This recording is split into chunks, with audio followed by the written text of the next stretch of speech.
Alors que la crise guinéenne s'enlise, le Forum des forces sociales de Guinée égrène les dérives de la junte au pouvoir. Oui, dans la foulée, cette franche partie de la société civile guinéenne s'interroge sur la responsabilité de la CEDEAO et de la communauté internationale et qui, en croire le mouvement, semble donc avoir choisi déjà son camp, les militaires, et ceci après avoir donné sa caution morale au CNRD à travers le fameux accord dit dynamique obtenu en contradiction de la charte de la transition et selon le Forum des forces sociales de Guinée, la rectification de la transition guinéenne est devenue une urgence. On en parle avec vous. Abdoul Sako, bonjour. Bonjour Khalil, bonjour à vos co-chroniqueurs, bonjour à la direction de FIM FM et à tout le personnel, bonjour à vos millions d'auditeurs de par le monde. Alors M. Sako, après avoir dressé un réquisitoire sévère sur la gestion de la transition par le CNRD, dites-nous qu'est-ce qui a fait aujourd'hui pour qu'on en arrive là? Oui, merci beaucoup, M. Diallo.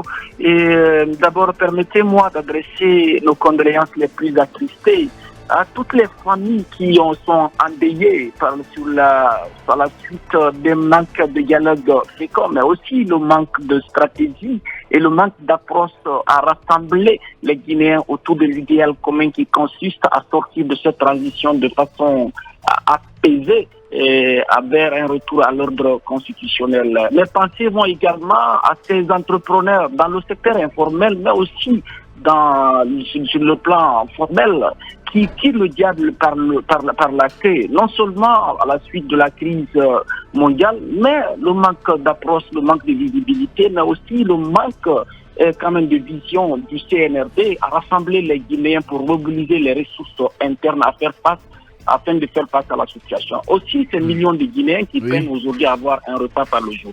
Alors, par rapport à cela, qu'est-ce qui nous est ramené là?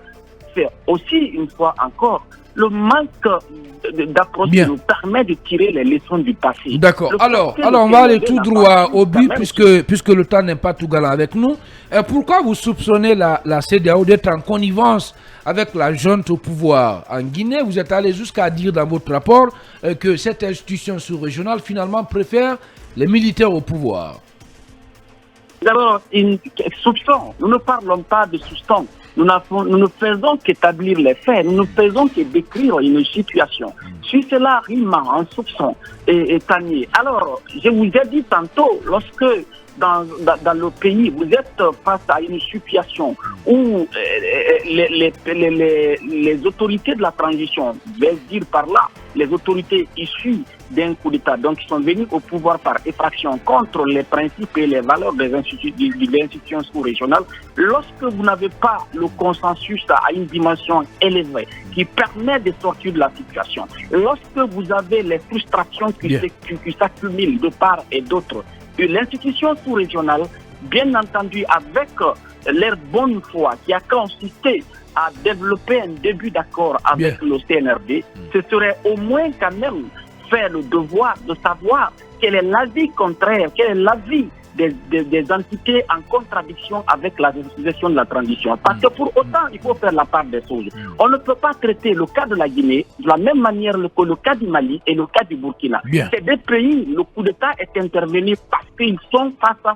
à une crise de sécurité, un problème de sécurité où une bonne partie de leur territoire se trouve être pris par les terroristes. Mais merci. Le cas de la Guinée, selon ce que le CNRD nous a dit, c'est parce que par endroit, les libertés étaient bâillonnées. C'est parce que par endroit, les Guinéens n'étaient pas rassemblés. C'est parce que par endroit, les principes démocratiques étaient bafoués. Au jour d'aujourd'hui, est-ce que les libertés sont consacrées par le CNRD? Au jour d'aujourd'hui, est-ce que les droits sont consacrés par le CNRD? Donc, il faut traiter d'un angle différent le cas de la Guinée et le cas des autres pays. Nous comprenons aujourd'hui que la CEDEAO est un peu par rapport à certaines situations. Donc, il faut encore nous avons décrit une situation et nous avons interpellé la communauté internationale face à sa responsabilité. Lorsque la situation continue comme ça, le pays serait dans une forme de... Abdoul Sako, membre du Forum des forces sociales de Guinée. Merci beaucoup. Merci d'avoir répondu à nos questions. Surtout, belle journée. Allez, une petite virgule avant de poursuivre cette émission.